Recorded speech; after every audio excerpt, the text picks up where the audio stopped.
Assalamualaikum warahmatullahi wabarakatuh. Selamat datang kembali di channel Pen Invasion, channel yang menyuguhkan video cerita bergambar seputar misteri. Simak terus video dari kami.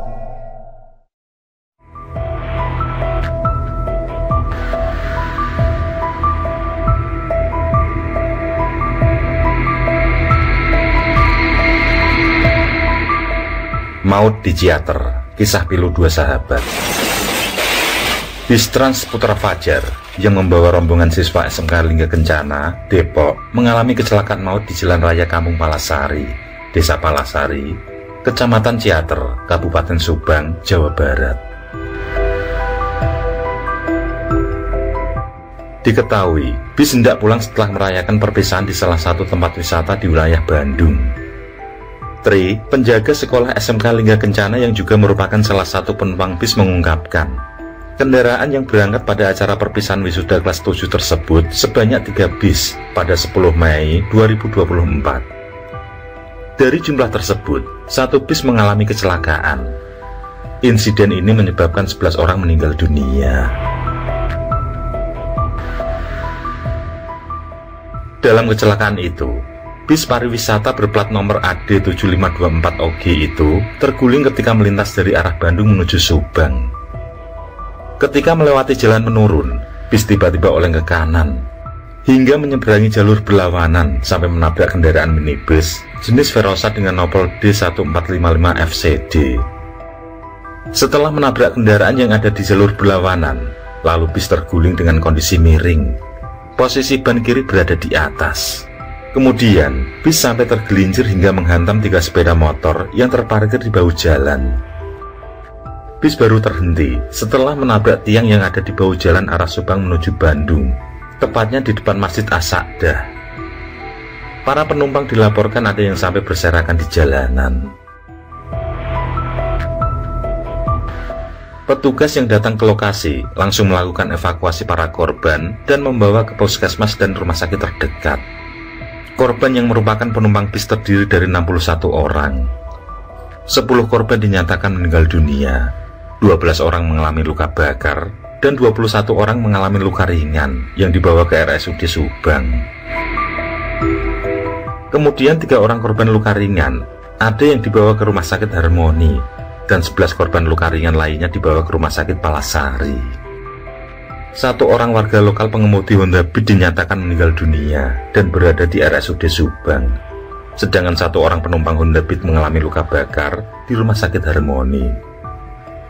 Ada juga korban dari mobil Verosa dan penumpang Genio yang mengalami luka ringan sebanyak 5 orang. Ketika kecelakaan terjadi, Muslim yang memiliki warung makan tempat bis dan para pelajar penumpangnya singgah segera mendatangi lokasi dan turut membantu proses evakuasi para korban. Ia koordinasi ke pihak desa untuk minta ambulan. Ambulan yang tiba pun jumlahnya belum banyak, sehingga ia memutuskan membawa kendaraan pribadinya untuk mengangkut korban selamat. Sebanyak 6-7 orang pun dibawa ke puskesmas Jalan Caga. Sementara itu pihak polisi telah mengamankan kernet bus maut tersebut. Kernet bis tersebut pun diperiksa selaku saksi kunci untuk mengusut insiden kecelakaan. Sedangkan untuk sopir bis masih menjalani perawatan di klinik Dokes Polres Subang.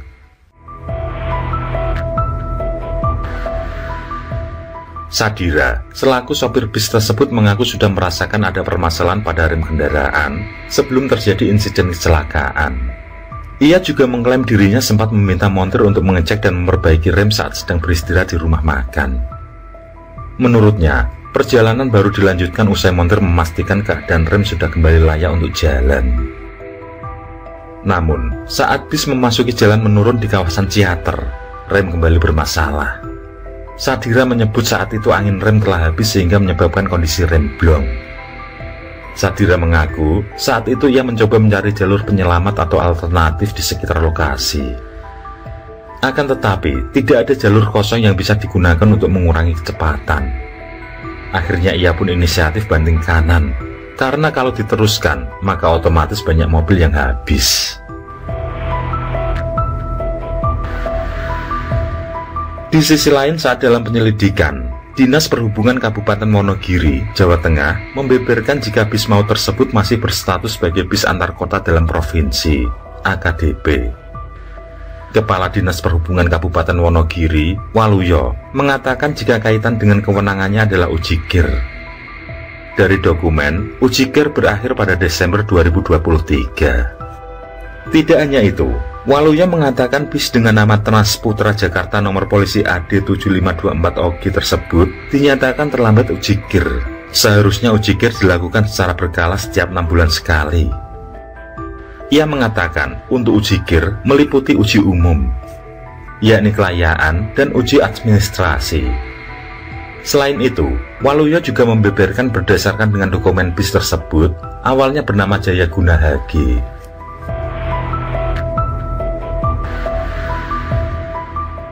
Kementerian Perhubungan menyatakan, bis Transputra Fajr yang mengalami maut akhir pekan lalu itu tidak memiliki izin angkutan.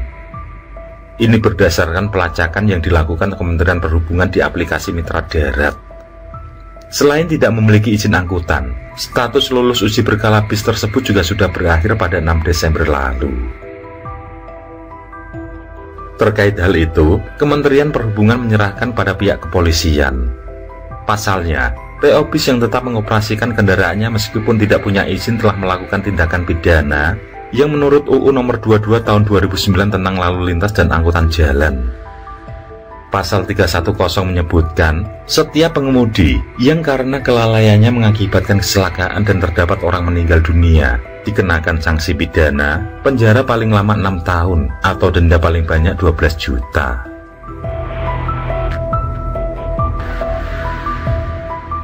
Di balik peristiwa kecelakaan maut bis rombongan SMK Lingga Kencana Depok, 2 korban siswa diantaranya memiliki kisah yang menyentuh hati. Kedua korban bernama Mahesa dan Dimas, dikenal sebagai 2 sahabat dekat hingga maut memisahkan keduanya.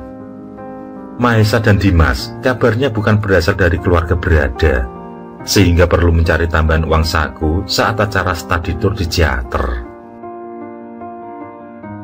Diketahui, biaya untuk mengikuti study tour SMK Lingga Kencana Depok sebesar Rp800.000.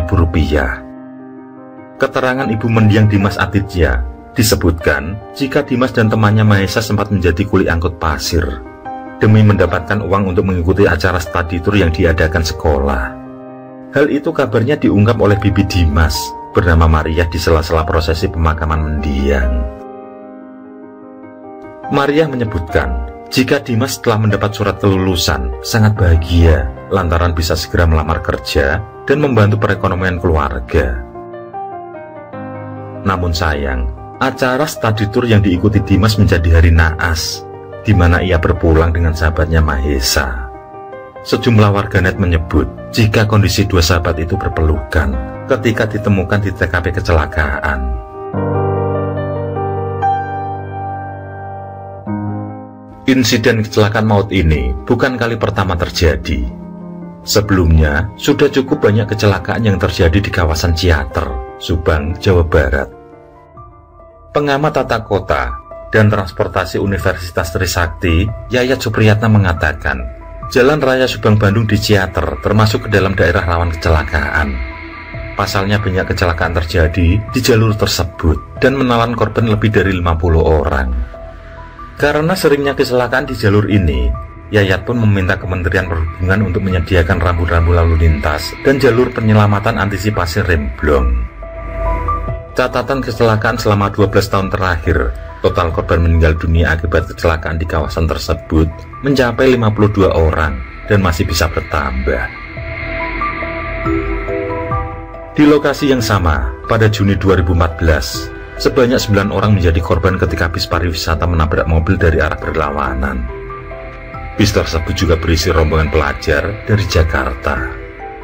Pada 2018, sebuah bis pariwisata premium passion bernomor polisi F7959AA terguling setelah menabrak sepeda motor dan tebing.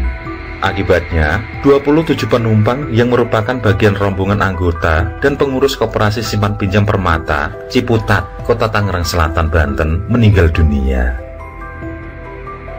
2 tahun kemudian, insiden kecelakaan bis pariwisata PO Purnamasari dengan nomor polisi E7508W juga terjadi di kawasan Ciater, Subang, Jawa Barat. Sebanyak 9 korban meninggal dunia akibat kecelakaan tersebut. Beberapa penumpang juga mengalami luka berat dan luka ringan. Dalam penyelidikan, terungkap bahwa penyebab kecelakaan bis pariwisata itu karena sistem rem yang tidak berfungsi. Ruas Jalan Raya Subang-Bandung di Ciater itu didominasi dengan medan menanjak dan menurun. Lokasi tersebut juga memiliki jalur maut yang kerap disebut sebagai tanjakan Emen, yang berjarak sekitar 20 km dari kota Bandung, Jawa Barat. Kawasan itu memiliki medan yang curam dan berkelok. Karena kerap terjadi kecelakaan, muncul sebuah mitos atau urban legend yang meyakini adanya sosok Emen. Mitos ini berkembang dan memiliki banyak versi di kalangan masyarakat. Mitos itu dikaitkan dengan kejadian kecelakaan di lokasi itu pada tahun 1950-an. Sosok Emen disebut merupakan salah satu korban meninggal akibat kecelakaan di lokasi itu. Beberapa orang percaya Emen adalah pengangkut sayur, sementara sebagian lainnya meyakini bahwa Emen merupakan kernet angkutan umum Subang Bandung. Bagi masyarakat yang meyakini mitos itu, biasanya akan melemparkan rokok yang telah dibakar atau uang koin saat melewati tanjakan Emen. Hal itu dilakukan agar mereka tidak diganggu Emen. Sebagai bentuk peringatan dan himbauan, petugas pun memasang tugu Emen dengan memasang bangkai minibus sebagai ornamen utamanya. Tujuannya agar pengendara bisa lebih berhati-hati. Fakta mobil di tugu Emen tersebut ternyata tidak berasal dari mobil yang mengalami kecelakaan di tanjakan Emen, namun diambil dari mobil yang ditabrak kereta di Cupunagara, Subang pada tahun 2013 lalu. Pada kecelakaan mobil minibus yang bernomor polisikan B8828KA tersebut menewaskan 3 orang yang merupakan satu keluarga asal Kecamatan Compreng, Kabupaten Subang, Jawa Barat.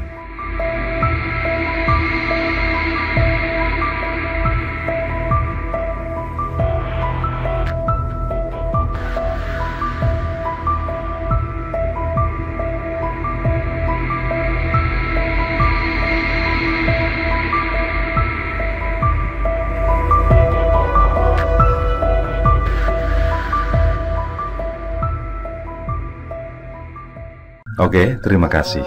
Semoga kawan-kawan terhibur, dan untuk ke depan, semoga channel ini bisa lebih baik lagi. Akhirul kalam, wassalamualaikum warahmatullahi wabarakatuh.